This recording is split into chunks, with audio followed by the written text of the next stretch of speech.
and we're rolling. First off, I just want to state that it is incredible that you noticed we were not recording like 4 seconds into the start this time. Yeah, It's pretty good. great. Pretty Yeah, good. pretty good. I know what to look for.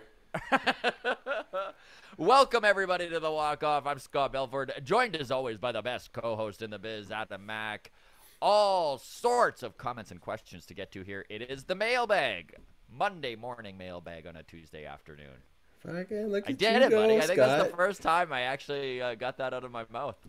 You did it. You're just in a good mood because the Oilers lost last night in overtime. That's right. As a Flames fan, it was very important that this Battle of Alberta ended as quickly as possible here when it comes to the Oilers. I know that are a lot of people out there who are still cheering for the Oilers, even Flames fans, because they were the lone Canadian team, not how I operate. Obviously, maybe another Canadian team I would have jumped on the bandwagon, but not the Oilers, not Edmonton. Well, to your defense, I would hope that you would support Edmonton if we didn't just beat you in the last round. Yes, It's I would it's not. it's especially painful when a Stanley Cup run goes right through your city on the way there. So that's fair. Yes. But we're not a hockey podcast. Should we talk baseball? I think it's a good idea. Fuck, We try it had out. so much. Let's see what we had happens. so much interaction. So much interaction this Well, week. Lots you- to get to. You know why we had all the interactions? Because our last episode was Oh, I know. 20 game win streak. Here we go. Yes. And of course Yes. we jinxed that. So, all right, you First want to do we're the too social negative, medias? then we're over the top positive, and neither have been working for us. Okay, but we did get a lot of interaction, and of course we always thank you within the walk-off community. It's pretty darn cool how much you guys reach out and comment and so on and so forth. You can always get your questions and comments into us on Twitter at Walk Off Podcast, Instagram, the Walk Off Podcast. You can drop your comments on YouTube, and feel free to join the Discord. Of course, it's always free. It's always happening. Lots of members in there, lots of Jays fans, and lots of baseball talk. Pretty much day and night going on in there. So if you're a big baseball nerd, it's where you should be. The link for that is going to be in the show notes. Patreon. I'll throw to you, bud. Patreon. Patreon.com/The Walk Off Podcast. $4 a month. You can support us. We have 11 Patreon. So super grateful for all of you there.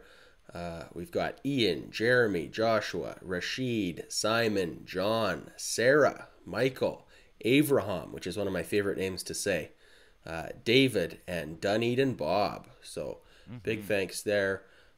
Movie reviews. We have pre-show, behind-the-scenes content as well. Today, Scott and I talked the business of comedy. We prepped for our show. We probably divulged a little too much of our opinions that are... Yeah, I really hope we don't wind up losing Patreon over this. I know. I was thinking that too.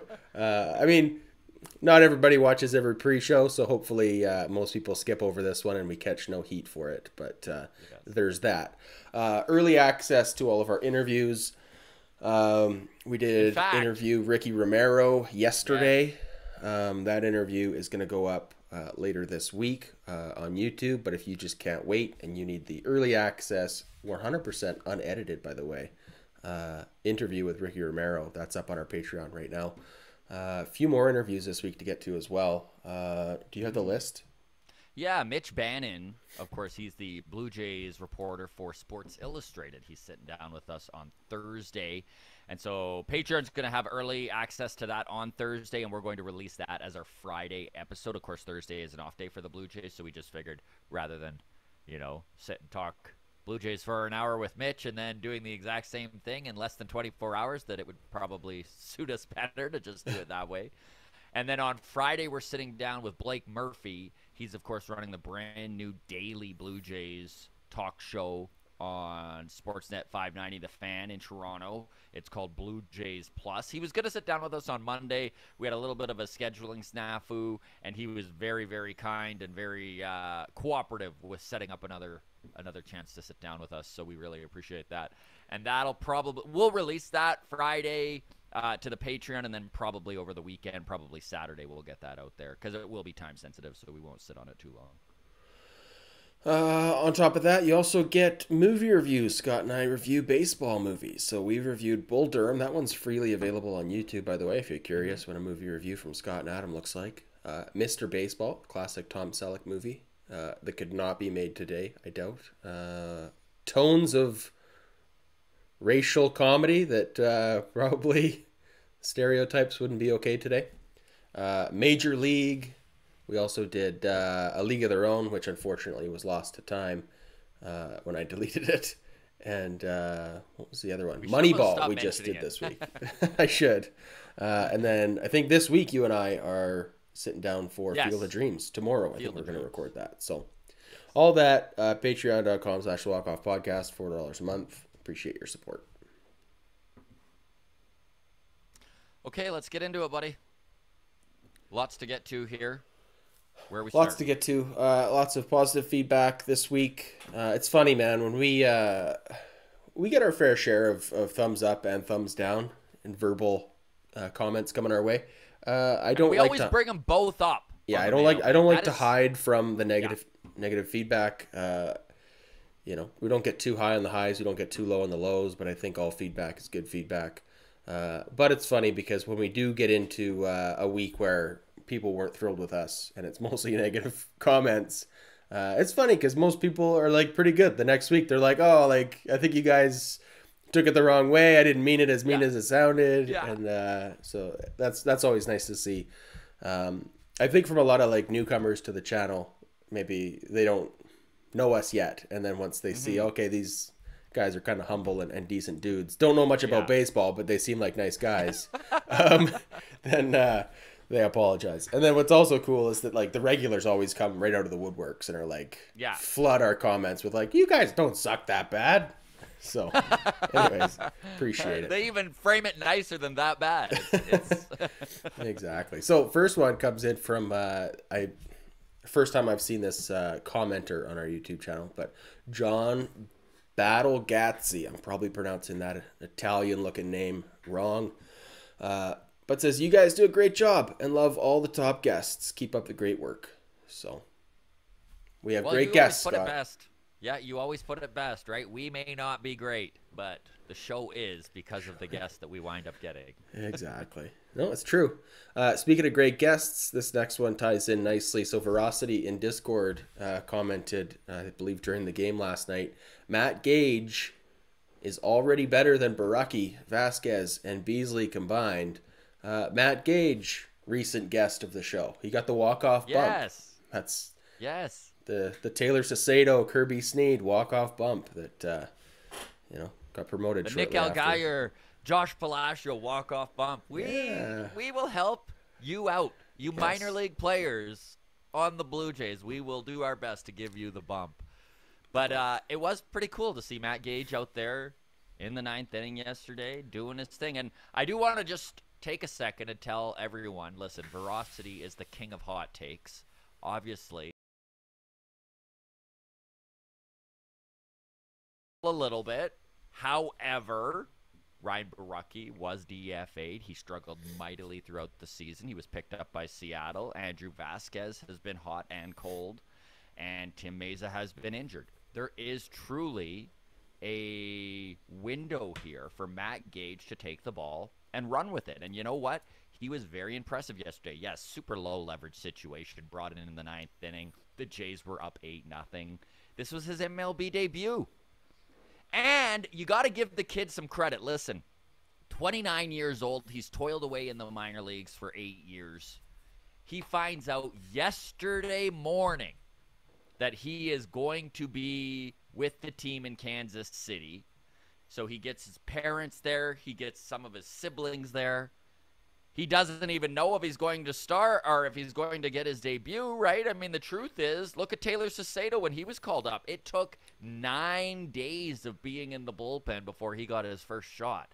Hey, and I know that was... Kudos to you for going back and counting how many days, because I know that's not a stat that you just easily find. So no, well, I just remember it really stood out to me because when we talked to T-Sauce afterwards, and he brought up, he was like, the hardest part was just being with the team for over a week and not getting a chance, right? So it is kind of cool that first day he got that out of the way, and he pitched really well, man. I love his style.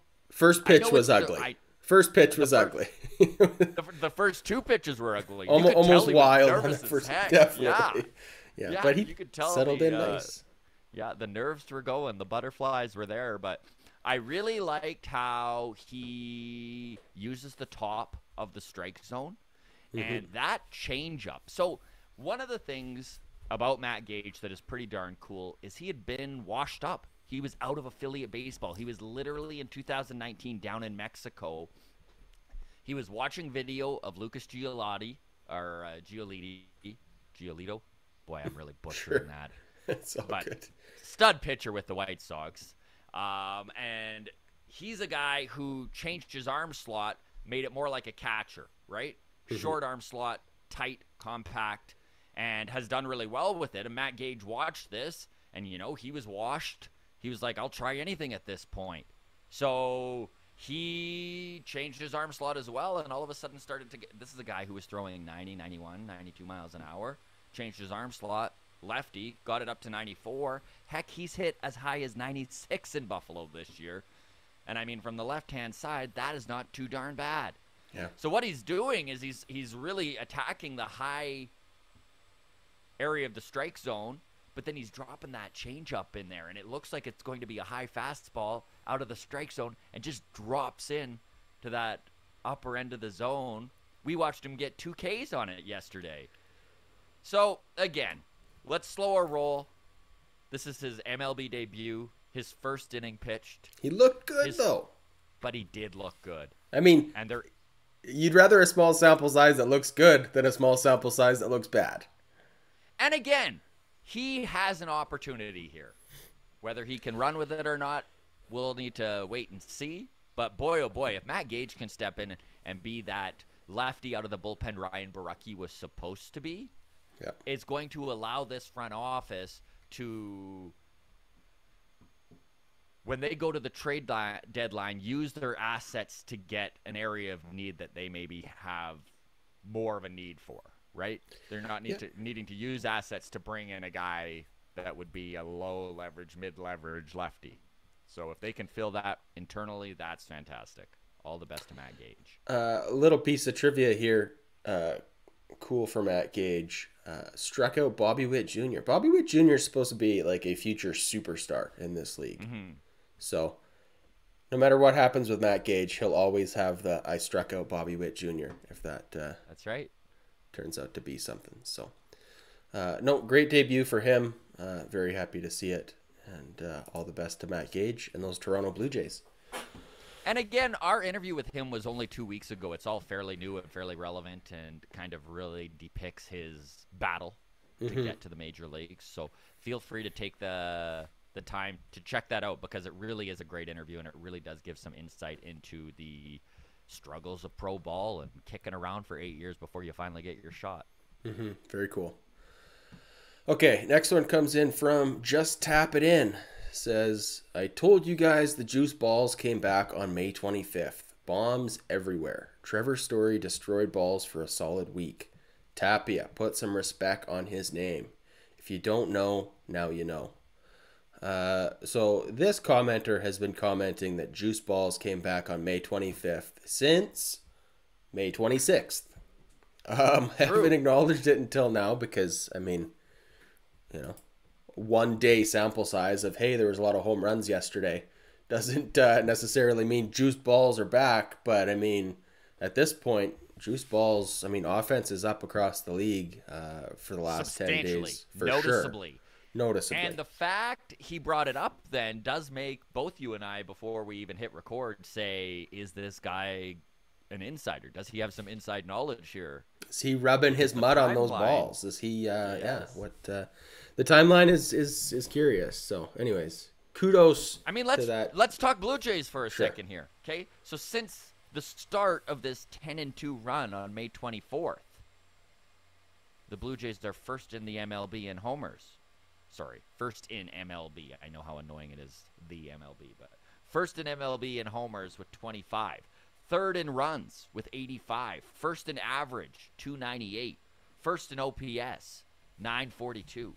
First in weighted runs created plus at 168. Now, yes, the Blue Jays bats have woken up, but boy, does it ever coincide with that May 25th.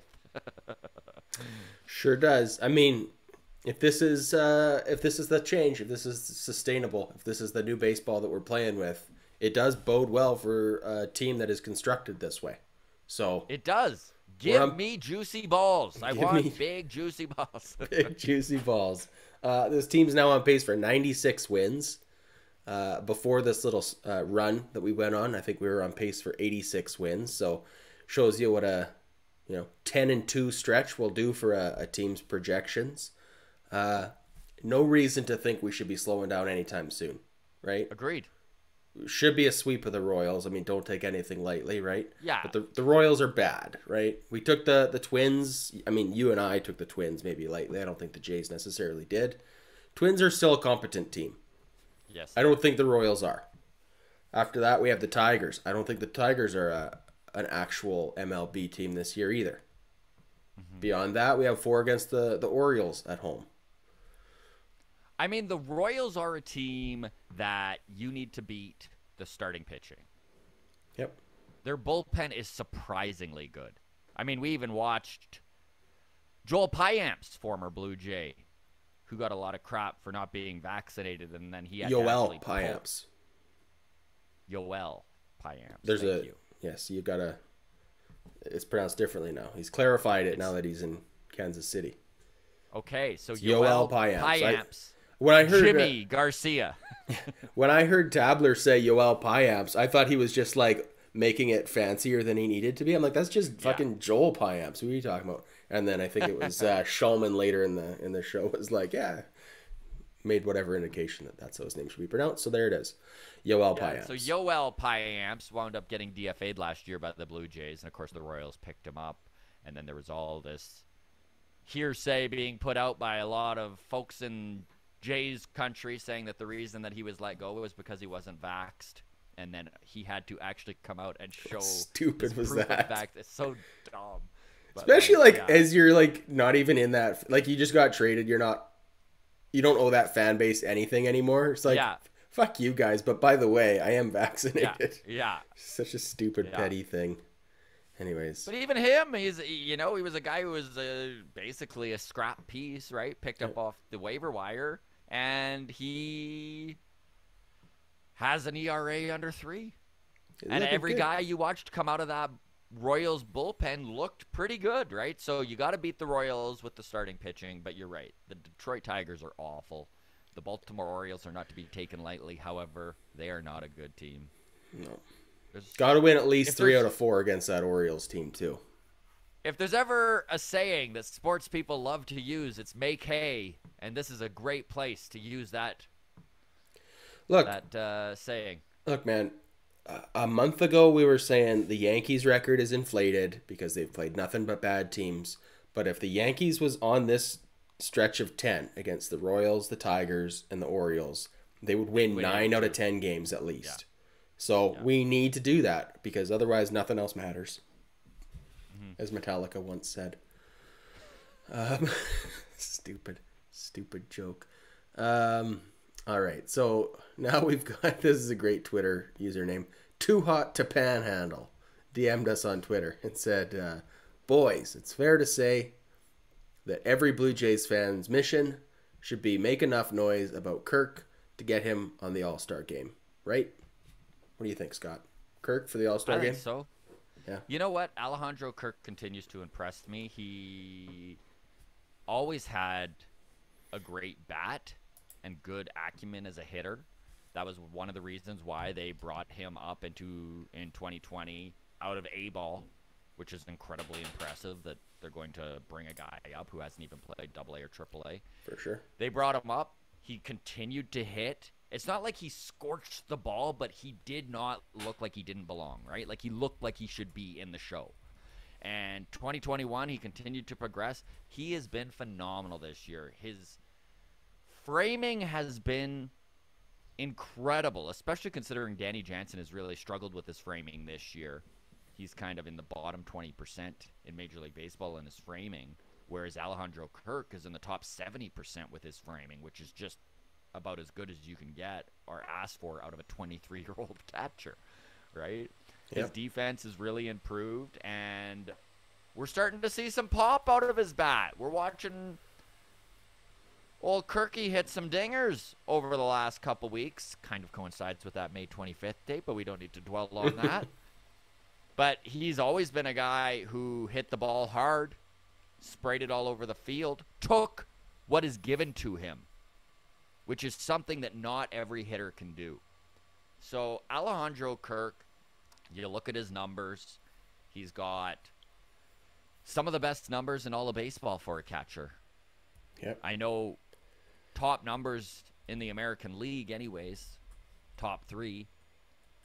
And Alejandro Kirk is fairly unknown to everyone that isn't a Toronto Blue Jay fan. So I think that the way that this question was phrased, or this comment was phrased, of we should all be making as much noise for Alejandro Kirk as possible, that's correct. We should be. Make the Americans pay attention, because he is putting up some really special numbers right now, especially for a kid who's so young and a kid who has had to deal with constant talk of him being a trade piece and not a long-term member of this team. Well, that brings me to my point. Do you think that the Toronto fan base should be rallying to get Kirk to the All-Star game, or would you rather see the Oakland fan base be rallying to get their catcher Alejandro Kirk to the All-Star game? Because I still view him as a trade piece. I don't know. Call me crazy. Well, one thing Kirk has at least done is he has made a very good argument for possibly the Blue Jays considering moving on from Gabriel Moreno, which is something that even 3 months ago all of us would have laughed at the idea of. So He's doing what he's got to do, and he's making this decision very difficult on the front office, and you got to love to see it. It's a spot you want to see all your guys in, where they're competing for a role on the team and stepping up to it. So, good job there. Internal competition. It's good for the team. It's very good. All right, next one comes in from Jeremy 8675309. I promised Scott before I wasn't gonna sing, so we're not gonna sing. I love the Twitter handles that interact with us sometimes. They're so creative sometimes. Yeah.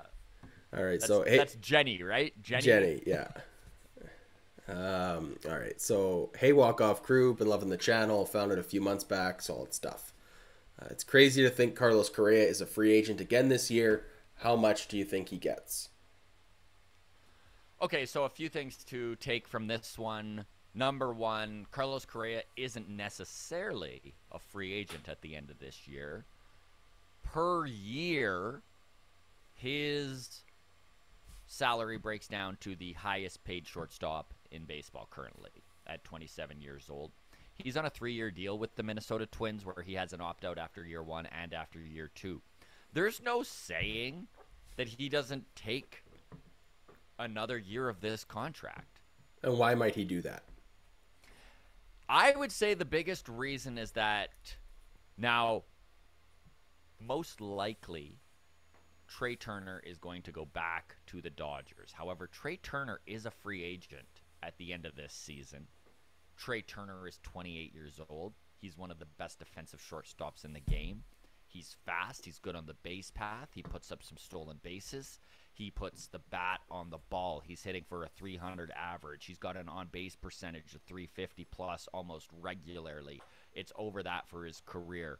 He takes his walks. He is one of the elite shortstops in baseball, if not number one. It might just do Carlos Correa some good to not need to compete with somebody of that ilk. Trey Turner, 28. Carlos Correa, 27. So if Correa is hitting free agency at 28, he's still young. He's still in his prime. And he still probably sets up for a 6 to 8 year contract. Yep. Depending on who's chasing him.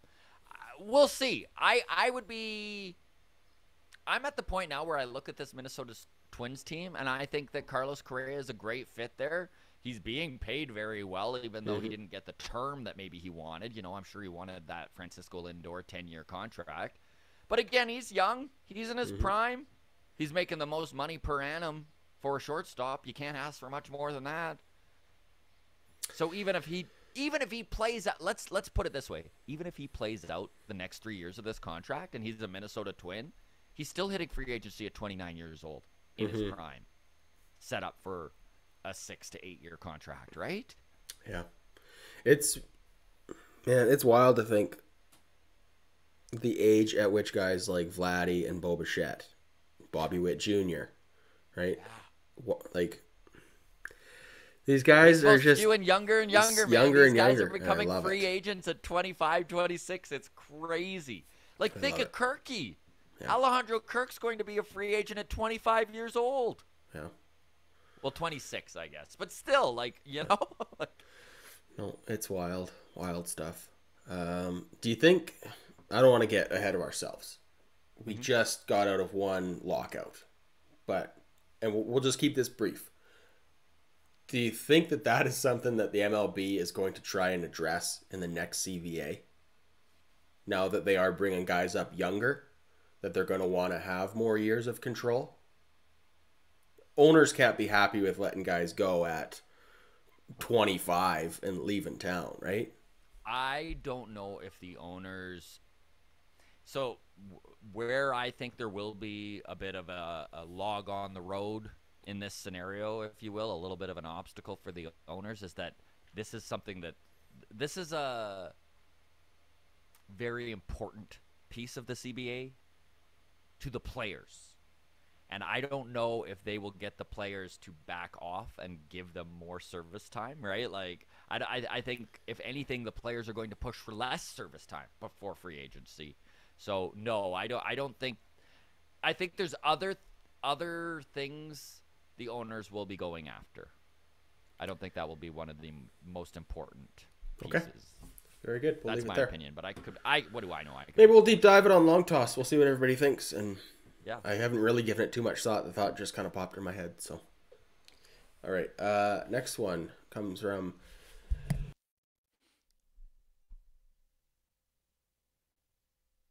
Seamless. For those on audio, you didn't just see the I don't know, Gretzky-like dipsy-doodling of the mute and unmuting while he sneezed, but Adam just let out a good sneeze. Nobody noticed, unless you're watching us. All right. Well, now everybody knows, so thank you. Ignore the man behind the curtain. Wizard of Oz reference. All right. So, next one comes in from David. Says, what old Blue Jays player that is still playing would help out this team the most, or would you like to see in a Jays jersey again? Question for the mailbag. This comment came in last night. I just saw it this morning. I liked it. I haven't given enough time to really consider it. So we're going to kick this cat down the road. And because I know you love that expression, Scott. We're kicking the cat down the road. Kicking the cat down the road. We're going to bring this up on Long Toss on Sunday. But David, thank you for that comment. It's a great one. I just wanted to let you know we will get to it on Sunday. There's more than one way to skin a can. Yes, absolutely. More than one way to skin a can. And for those of you who can't wait until Long Toss, obviously the answer is Aaron Liu. Go ahead, Adam. All right. I was going to say Ryan Baracki, but okay. If only he was available. All right, next one comes in from Dulcimerist. If you want to bring up a hitter from AAA to help this team out, Nathan Lukes is your guy. Lefty bat, can play any outfield position. Not a catcher like Moreno or a left side infielder like Groshans. Plus, Moreno and Groshans are potential trade chips. I don't necessarily like the idea of that, but okay.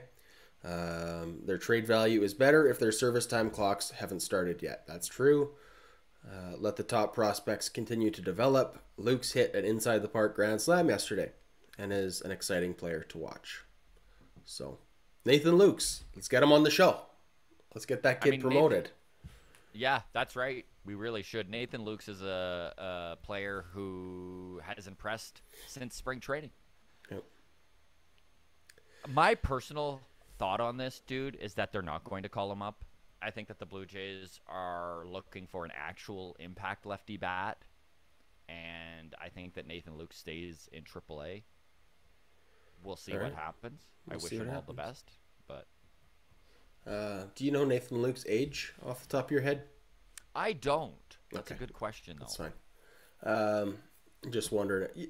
It's just always interesting to see a guy excelling at AAA when they're older, and it's like, well, he's at the end of his road. Like, there's nowhere else for him to develop, right? Like, if they're not able to make that leap, what are we doing here, kind of thing? Yeah. Right? But anyways, just speculating that maybe while I'm reading the next one of us can Google Nathan Luke's age, and we can just move on from that. All right, next one comes in from Scott McCutcheon. I told my dad about the Marcum Madman nickname for Jordan Romano, and he forgot, but he started calling Romano the Marcum Marauder, which is great. I still prefer Madman, but yeah, I do like it. That, what is a marauder? Is that a type of crocodile, or is that a pirate? I feel like it's a pirate. I know that the Pittsburgh Pirates affiliate, they've got a Marauders, and it is the Buccaneer kind of like logo, so I think that's what it is. I just Googled Marauders meaning, and Google came through with a phenomenal explanation. This is from dictionary.com. Marauder, noun, plural noun, marauders. The description, a person who marauds. So now we all know. Now we know. Thank you, dictionary.com. All right. And now we know.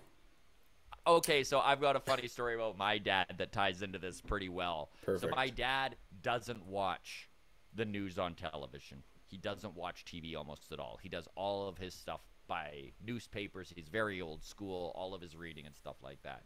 So Barack Obama, for years, he called Obama because he'd never heard, which of course is absolutely ridiculous to be calling the President of the United States the wrong name while everyone's looking at you like, and man, I had to correct him so many times. It's like, it's Obama, Dad. Hey, it is spelled like Alabama at the end, right? Yeah. So Sweet home, Obama. Sweet home, Obama. Yes, just like the song goes. Third song reference of the day, by the way. We have Metallica, we have 8675309, and now we have Sweet Home, Obama. We're killing it. We're killing it. Just loving it. All right. Next one is... Okay, so we're about to get political here, Scott. I know not everybody comes to sports for politics. This is our last comment of the day. So if you've watched the last 32 minutes and you're here for baseball, thank you for your time, and you're not interested in politics, we'll see you on Friday. But some things need to be addressed nonetheless, so we're going to get into it. So, hey, comment came in yesterday in Discord from Forbesy Jr. Said, I'd like to make it known that I am now the #1 Tampa Bay Rays hater, because this is some horse shit right here. And then shared the news of some Rays players opting out of the Pride logo on their uniforms over the weekend. So obviously the rainbow patch on the shoulder and on, I think the logo was a rainbow flag as well. And I think there was 5 Rays players who said we're not doing it and just wore their regular stuff. So the quote from Jason Adam of the Rays says, a lot of it comes down to faith, to like a faith-based decision, Adam said. So it is a hard decision because ultimately we all said what we want is for them to know that all are welcome and loved here. But when it comes to putting it on our bodies, I think a lot of guys decided that it's just a lifestyle that maybe, not that they look down on anybody or think differently, it's just because that maybe we don't want to encourage it if we believe in Jesus, who's encouraged us to live a lifestyle that would abstain from that behavior. Just like Jesus encourages me as a heterosexual male to abstain from sex outside of the confines of marriage. It's no different. So Jason Adam of the Rays and a few other pitchers decided we're not wearing that, and they didn't. Then we had about a 4-hour discussion in our Discord. which, by the way, stayed pretty civil. Our Discord is incredible. I can't even, like, when I was reading through that, and like Adam said, it was a 4-hour discussion. You know, not constant, but people were kind of coming in and out throughout it. Yep. And there were, I mean, this is a subject people are very passionate about. This is an issue that, you know, affects a lot of people on both sides. Yep. And the fact that it stayed so civil, and I think it was what's the term that they used at the end there, that they were like, this was actually very good, like this was a good discussion. So went on for about 4 hours, like you said, back and forth. We did have the rain delay, so a lot of people just sitting around without a game to watch and to talk about the game. So that was the main focus of the conversation. But it ended with the following comments. There's probably 5 or 6 people that chimed in, but it was mostly between 2 or 3. But it ended with, I do hear what you're saying. I think this has been productive. Likewise, my friend. Yes. All love, baby. Maybe next week we can tackle world hunger, and y'all are great. So, I mean, I do love to see that. Whether I agree with one side or the other is irrelevant. I love open discourse. I love disagreements that stay civil. And I think that is the number one tool we have as a society, as a culture, whatever the case may be, to move the conversation forward, is to actually have the conversation. Yes. Right? So a bunch of boring stuff that's not boring stuff, but stuff Scott and I kind of talked about during the Patreon pre-show that we're not going to really deep dive here now. No. But the end result is this. Here is the silver lining to take away from this Rays situation. The Tampa Bay Rays, as an organization, decided that they were going to give everyone in the organization, all the players, all the coaching staff, everyone, the ability to opt in to this Pride weekend celebration and the ability to opt out. If everybody is forced to support something, is it even support? I guess that's is what a great point. that's a great what point. I want to bring to the table. Is it disappointing that 5 players on the Rays chose to opt out? Depends who you ask. If you ask me, I say, yeah, it is. Scott, you'd probably agree. What I do think is cool, and let's end with a silver lining here. I think it's pretty cool that in 2022, 95% of players made a conscious decision to opt in and show their support. 100%. I think that's progress. So, especially going back over time. The progress that has been made there. Totally. Listen, I know there's so many different angles that people have taken on this, and it's really easy to start comparing, you know, like the one my cause versus your cause, and my cause versus your cause, right? And I know one comparison that's been made pretty regularly is the military, right? And the fact that there's always the military day and everyone wears their camo and stuff like that. But like you just said, the military one is completely 100% forced. So is it support? I you know, like, it's a really good point about, is it support if it's forced to do it? If you force an apology, is it really an apology, right? Yeah, I always tell that to my wife, to my daughter, you know, I don't want to just hear you're sorry because you know you're in trouble, right? Tell me you're sorry because you're actually sorry, right? Don't just support it because you're afraid of the repercussions, right? Support it because you actually support it, and let's move on from there. Speaking of moving on from there, let's move on from there and wrap it up, Scott. Absolutely. Thank you to everybody, especially for those of you who stuck around through that last little bit there. I know that I know it's a divisive subject, and of course we would like to tackle it as tastefully as possible, but one thing we were really impressed with and did want to highlight was that this was a tough talk to have in Discord, where people are very anonymous. Yep. People are strangers. There's 150 plus people in there from all over the country, from all over the world. We have lots of expats. There's lots of different opinions and beliefs within. and yet it stayed so civil, and everyone was so dead set on getting their opinion out, but also being respectful and receiving other folks' opinion, and it was great to see. I hate Facebook, but I am a part of a few like community pages around my area, right? And it doesn't even like a hey, my cat is missing kind of a post takes about 3 comments before someone says you're transphobic. So, I mean, pretty cool that a conversation, like you said, amongst strangers can go on for 4 hours and could stay pretty well civil. So, agreed. Thank you so much, everybody, for watching. We really appreciate it. You can, of course, follow us on Twitter at Walk Off Podcast, The Walk Off Podcast on Instagram. Feel free to DM us if you have any questions, comments, or would like to share your opinions on whatever. We'll do our best to get it in the next mailbag. You can feel free to drop a comment on YouTube. We always comb through those. And Discord is open and free for everybody and is a truly welcoming community. So feel free to join